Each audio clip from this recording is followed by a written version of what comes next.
வணக்கம். உன்னால் எழுத முடியுமா இல்லையா என்று சொல்லு. உன்னால எழுத முடியுமான்னு சொல்லு. இந்த மாதிரி சொல்றதுக்கு நம்ம வெதர் யூஸ் பண்ணணுங்க. என்று அப்படிங்கிற அர்த்தத்துல வெதரை யூஸ் பண்ணிக்கலாம். Tell me whether you can write or not.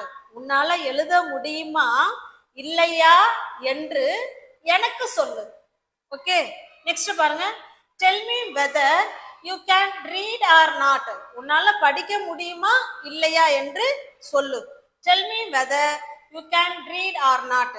உன்னால சாப்பிட முடியுமா இல்லையா என்று எனக்கு சொல்லு. Tell me whether you can eat or not. உன்னால சாப்பிட முடியுமா இல்லையான்னு சொல்லு. உன்னால போக முடியுமா முடியாதான்னு சொல்லு. Tell me whether you can go or not. Okay, இப்ப வெதர்னா என்று அப்படிங்கிற அர்த்தம். தேங்க்யூ.